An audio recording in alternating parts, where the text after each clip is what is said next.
Janad Trust here. In this video, overall, I'm going to break down why you should avoid buying single stocks and invest in mutual funds rather, right? I'm going to talk about the top reasons to not invest in single stocks, right? Why investing in mutual funds is better than single stocks. I'm also going to talk about the top 10 safest mutual funds to invest in for 2025, some errors to avoid if you start investing in mutual funds, because everything is not all good, but if you start investing, here are some pitfalls to avoid and some of the top single stocks that you must sell for 2025. All right, the top reasons not to invest in single stocks, we have the lack of diversification, right? Investing in single stocks exposes your portfolio to higher risk because you are not diversified. So if the company underperforms or fails, you could lose a significant portion or all of your investment. So diversification across many stocks, as in index funds, helps spread risk and reduces the impact of any one company's decline. There's higher volatility and risk of loss, right? So single stocks are generally more volatile than diversified portfolios. So a concentrated portfolio can experience, much larger swings in value. And if the company faces trouble, you may suffer a permanent loss of capital. There's time and attention required, so successful single stock investing demands significant research, ongoing monitoring, and timely decision making. Most investors do not have the time or expertise to keep up with company news, earning reports, right? And industry changes, increasing the risk of poor outcomes. There's emotional decision making, so holding individual stocks can lead to emotional investing, such as panic selling during downturns or holding on to losers for too long. So this behavior often results in subpar returns compared to more passive, diversified strategies. It's very difficult to beat the market. So evidence shows that most individual investors and even many professionals fail to outperform broad market indexes, right, over time. So a small number of stocks may drive, most of the market's returns, making it unlikely you will pick the long-term winners. There are company-specific risks, right? So single stocks carry risk unique to each company, such as management changes, competition, regulatory issues, or industry disruption. So even strong companies can falter or go bankrupt, as history has shown with many former blue chips. There's uncompensated risk, so the extra risk you take by holding single stocks is not rewarded by, or with higher expected returns. So you are exposed to risks that could be diversified, at no cost. So the top, single stocks that you should sell for 2025 is the Magnificent Seven stocks, right? Like especially Tesla or Nvidia. So the so-called Magnificent Seven, the Apple, Microsoft, Alphabet, that's the Google, Amazon, Nvidia, the Meta platforms, and Tesla have experienced notable sell-offs as of late April 2025. So this recent underperformance, especially from Nvidia and Tesla, have raised concerns about their continued momentum after years of strong gains. Investors who have large gains in these stocks may consider trimming positions, especially if concerned about valuation risk or sector rotation out of mega cap tech.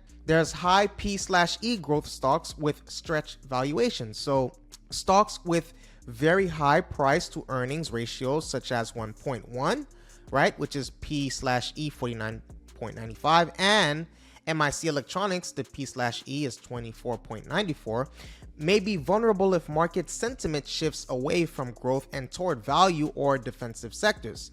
Elevated valuations can lead to sharper corrections if earnings disappoint or if interest rates rise, which is a risk in the current uncertain macroeconomic environment.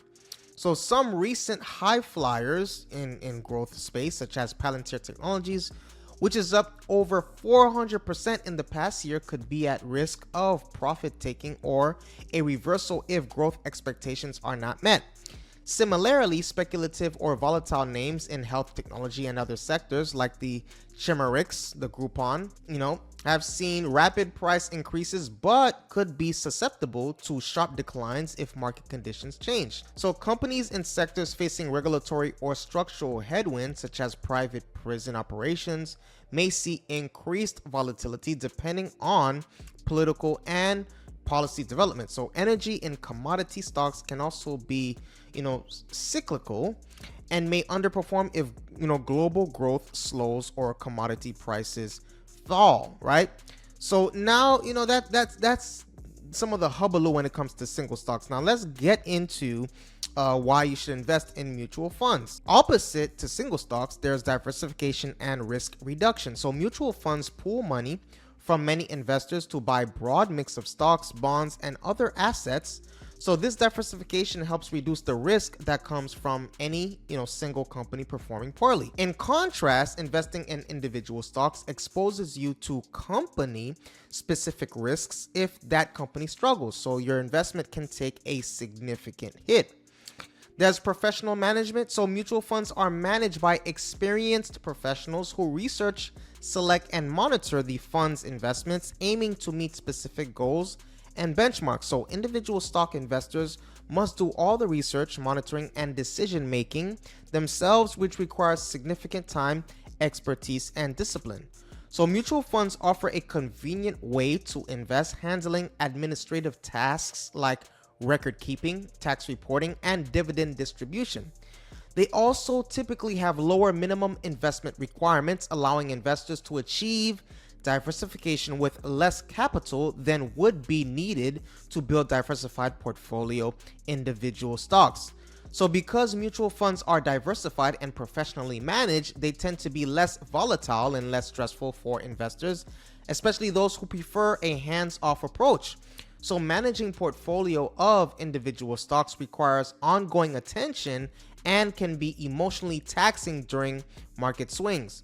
So while mutual funds, charge management fees, the trading costs are spread across all investors, often making it more cost effective than buying many individual stocks to achieve similar diversification. Now, here are the top 10 safest mutual funds that you should invest in for 2025. So we have money market mutual funds, which are widely regarded as among the safest mutual funds, offering, high liquidity and minimal risk, though they are not FDIC insured. And some examples, of the money market, mutual funds are, so we have the Vanguard Cash Reserves Federal Money Market Fund, the VMR XX, which invests in short-term U.S. government securities. There's the Vanguard Treasury Money Market Fund, the VUS XX, which invests in short-term U.S. treasuries. Schwab also has, the pick of the litter. They have the Schwab California, Municipal Money Fund, and that's the Ultra Shares, that invests in California, municipal securities. There's the Schwab AMT Tax-Free Money Fund, the Investor Shares, which invests in tax-free, municipal securities. Other notable market funds, you have the, the PCSXX, which is the Money Market Fund, the Fidelity Money Market Fund, the SPRXX. So, those are some examples that you can look into when it comes to, some of those. So we have the Fidelity Contra Fund. It's managed by Will Danoff. This large cap growth fund is praised for its consistent long-term performance, experienced management, and robust risk management, right?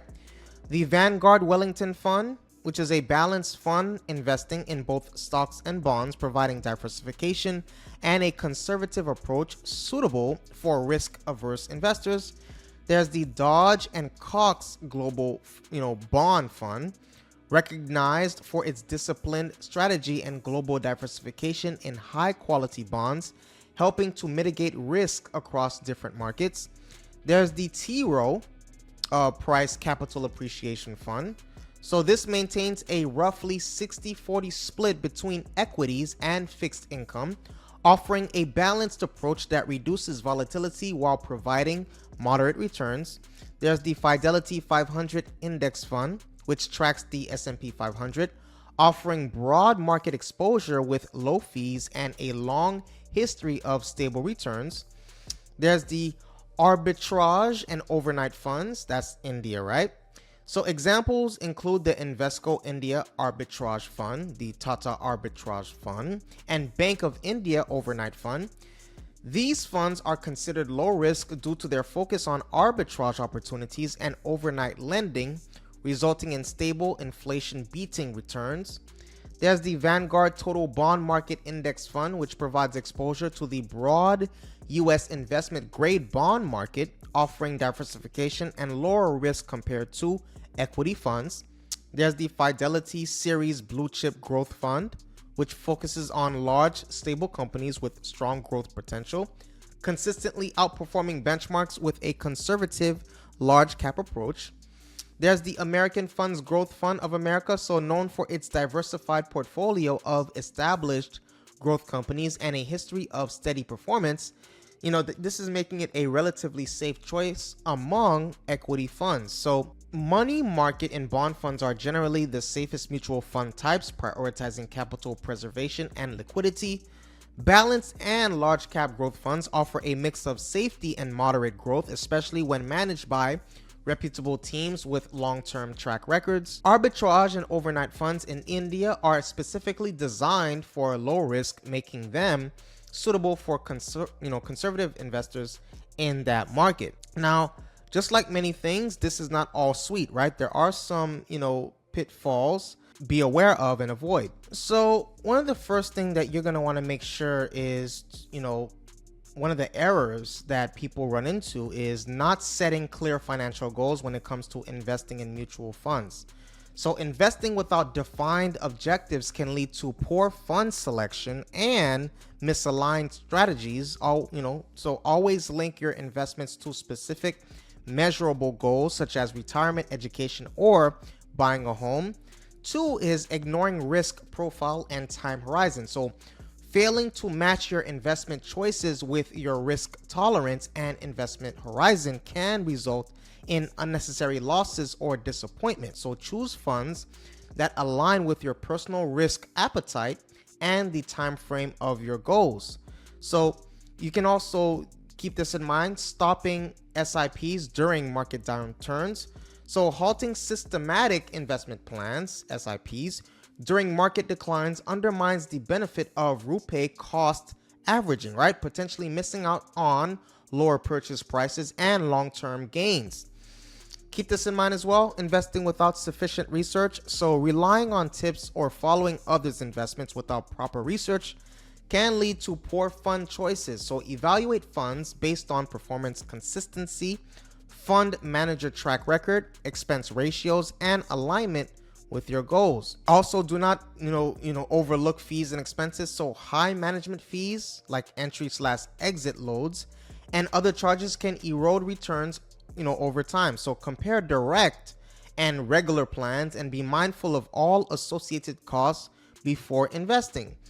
Focus only on past returns, right? So past performance does not guarantee future results. So analyze consistency over multiple periods and consider other factors like risk adjustment returns, fund management, and market conditions. There's the lack of diversification or over diversification. So not diversifying exposes you to higher risks. So while over diversification can dilute returns and make your portfolio hard to manage, aim for a balanced, manageable mix of funds. There's emotional investing. So making decisions based off of fear, greed, or market noise often leads to poor outcomes. So maintain discipline and long-term perspective, avoiding impulsive reactions to short-term volatility. Neglecting regular review and rebalancing. So failing to periodically review and adjust your portfolio can cause misalignment with your goals and risk profile. So review investments annually or semi-annually and rebalance as needed. Also, ignoring tax implications. So not considering the tax treatment of different funds and holding periods can reduce net returns. So understand the tax rules for equity and debt funds to optimize after tax gains. The next one we have is investing for just tax savings. So choosing funds solely for tax benefits without considering suitability or performance can result in, suboptimal portfolios. So use tax saving funds like ELSS only if they fit your broader investment plan. So waiting for the right time or attempting to time the market, that's another one. So delaying investment or trying to predict market movements often leads to missed opportunities. Consistent, disciplined investment generally yields better long-term, results. So avoiding these common errors can help you build a more effective, goal-oriented mutual fund portfolio and increase your chances of long-term investments. So I'm going to close this video by just giving some news as of today in regards to AI stocks that are really performing well as of this year. Speaking of stocks, right? So you're going to want to consider these AI stocks because they performed well, especially as of April 2025. So we have the SoundHound AI Inc. That's plus 128.42% year over year. We have the Upstart Holdings Inc. That's plus 109.74% year over year. We have the Faro Technologies Inc. plus 62.63% year over year. We have Pegasystems Inc. plus 53.72% year over year. We have the Intuitive Surgical Inc. plus 35.51% year over year. And then we have the, here's the fastest growing AI stocks by EPS growth. We have InnoData Inc. EPS growth of 493%. We have InterDigital Inc. EPS growth of 189%. Okay, now there are some other ones, but most people would say I would this year I would be very cautious when it comes to the popularized stocks. Okay, so be very, very wary of the stocks that are popular. So that is what I have here today. Please take a moment right now to hit that subscribe button and the like button. If you like this video and you want more videos like this, please let me know that by hitting that subscribe button and that like button. Also, let me know your opinion in the comment section below. I appreciate your viewership. Stay safe and see you on the next video.